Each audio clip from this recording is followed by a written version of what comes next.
Hello दोस्तों, क्या हाल है। आइए बात करते हैं आज के मुख्य समाचार में स्टॉक मार्केट के तमाम बड़ी खबरों पर नजर डालते हैं। लेकिन उससे पहले अगर आप रोजाना ऐसे ही सटीक और काम की मार्केट अपडेट जानना चाहते हैं तो वीडियो को लाइक करके चैनल को सब्सक्राइब जरूर करिएगा। तो चलिए दोस्तों, अब बिना देर के वीडियो को शुरू करते हैं।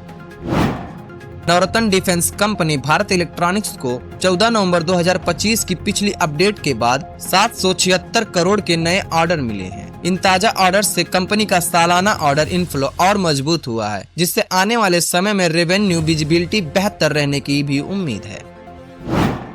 फूड और क्विक कॉमर्स सेक्टर की दिग्गज कंपनी स्विगी ने पूंजी जुटाने की दिशा में बड़ा कदम उठाया है। कंपनी ने QIP के जरिए करीब 10,000 करोड़ की फंडिंग हासिल की है, जिसमें शेयर बाजार को दी गई जानकारी के अनुसार इस इश्यू में 21 म्यूचुअल फंड्स, 8 घरेलू इंश्योरेंस कंपनियों के साथ साथ करीब 50 अंतर्राष्ट्रीय निवेशकों ने भी निवेश किया है। इस ताजा फंडरेजिंग के बाद स्विगी की कुल नकदी स्थिति मजबूत होकर 14,000 करोड़ के पार पहुँच गयी है।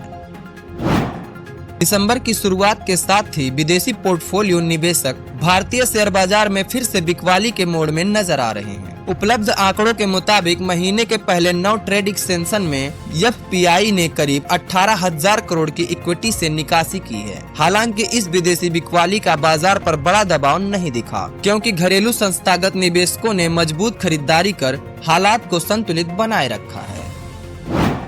एशिया में पूंजी जुटाने के मामले में हांगकांग ने एक बार फिर शीर्ष स्थान हासिल किया है, जबकि भारत दूसरे नंबर पर बना हुआ है। हांगकांग स्टॉक एक्सचेंज ने ताजा आंकड़ों के मुताबिक वहां IPO की लाइन मजबूत नजर आ रही है और करीब 300 कंपनियां शेयर बाजार में एंट्री की तैयारी में हैं। वहीं भारत में 2025 में भी IPO के मोर्चे पर शानदार प्रदर्शन जारी रखा और लगातार दूसरे साल रिकॉर्ड कायम करते हुए $20 अरब से ज्यादा की फंडिंग जुटाई है।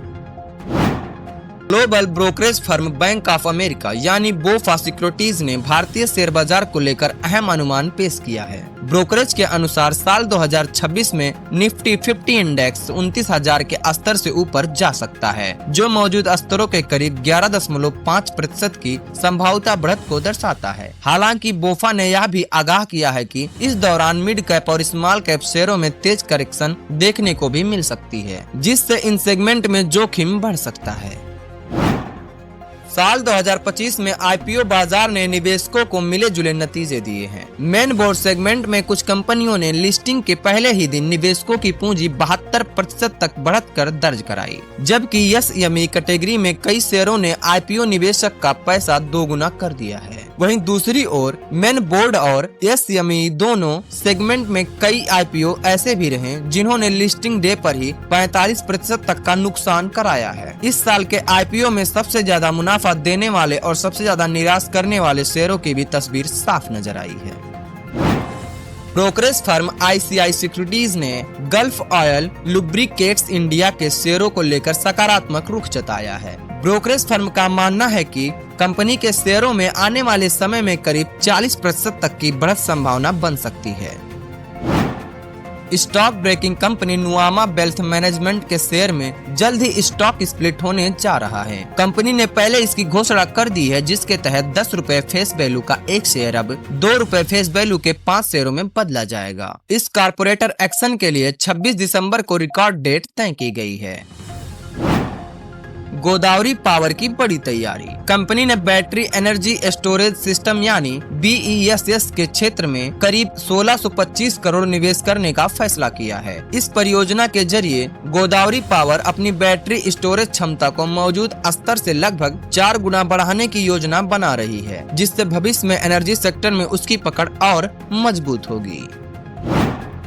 शेयर बाजार में जल्द ही मुंबई की एक और शराब कंपनी की एंट्री देखने को मिल सकती है। एल्को बेवरेज डिस्ट्रीब्यूशन सेक्टर की कंपनी स्प्री स्पिरिट्स ने अपना इनिशियल पब्लिक ऑफर लाने के लिए मार्केट रेगुलेटर सेबी के पास ड्राफ्ट डॉक्यूमेंट दाखिल कर दिए हैं। कंपनी की योजना IPO के जरिए नए इक्विटी शेयर जारी कर करीब 140 करोड़ रुपए जुटाने की है, जिससे उसके कारोबार के विस्तार को गति मिल सके। KSH इंटरनेशनल लिमिटेड का पब्लिक इशू निवेशकों के लिए 16 दिसंबर से खुलने जा रहा है। कंपनी ने इस IPO के लिए 365 रुपए से 384 रुपए प्रति शेयर का प्राइस बैंड तय किया है। कुल 710 करोड़ रुपए के इश्यू में 420 करोड़ रुपए का फ्रेश इश्यू शामिल है, जबकि 290 करोड़ का हिस्सा ऑफर पार्सल के जरिए लाया जाएगा। इस IPO के जरिए कंपनी का विस्तार और कारोबार जरूरतों को पूरा करने का योजना बना रही है। दिसंबर के शुरुआती 2 हफ्तों में विदेशी पोर्टफोलियो निवेशकों ने भारतीय कैपिटल मार्केट में बड़ी रकम की निकासी की है। आंकड़ों के मुताबिक इस अवधि में FPI ने करीब 24,936 करोड़ निकाल लिए। रुपए में कमजोरी को इसकी एक बड़ी वजह मानी जा रही है, जिससे विदेशी निवेशकों की चिंता बढ़ी है। पूरे साल की बात करें तो अब तक FPI भारतीय बाजार से कुल 70,187 करोड़ की निकासी कर चुके हैं, जिससे बाजार में सतर्कता का माहौल बना हुआ है। मैसेजिंग प्लेटफॉर्म व्हाट्सएप ने एंड्रॉइड और आईफोन यूजर्स के लिए कई बड़े फीचर्स रोल आउट किए हैं, जिससे कॉलिंग, चैटिंग और स्टेटस का अनुभव पहले से ज्यादा स्मार्ट हो गया है। अब अगर कोई कॉल मिस हो जाती है तो यूजर सीधे वॉइस या वीडियो मैसेज भेज सकते हैं। इसके अलावा चैट और स्टेटस सेक्शन में AI से जुड़े नए अपडेट भी जोड़े गए हैं। वहीं डेस्कटॉप वर्जन में भी मीडिया हैंडलिंग को लेकर कई अहम बदलाव किए गए हैं। बीते सप्ताह शेयर बाजार में काफी उतार चढ़ाव देखने को मिला, जहां सेंसेक्स और निफ्टी दोनों करीब 0.5% की कमजोरी दर्ज की। हालांकि सप्ताह के आखिरी 2 कारोबारी दिनों में आई रिकवरी से गिरावट काफी हद तक संभल गई है। अब निवेशकों की निगाहें सोमवार यानी 15 दिसंबर को खुलने वाले बाजार पर टिकी है। इस कारोबारी सत्र में कुछ चुनिंदा शेयरों में हलचल देखने को मिल सकती है। इसमें Indigo, Bharat electronics, Wipro, KEC international, state bank of India, doctor Reddy's laboratories और यूनाइटेड ड्रिलिंग टूल्स शामिल हैं, जिन पर निवेशकों की खास नजर बन सकती है। तो दोस्तों, ये थी आज के शेयर बाजार की बड़ी और अहम खबरें। अगर आपको हमारा ये एनालिसिस पसंद आया हो तो वीडियो को लाइक करें, चैनल को सब्सक्राइब करें और बेल आइकन को दबाना ना भूलें, ताकि आपको हर अपडेट सबसे पहले मिले। तो मिलते हैं हम आपसे अगली बड़ी खबर के साथ। तब तक के लिए जय हिंद, जय भारत।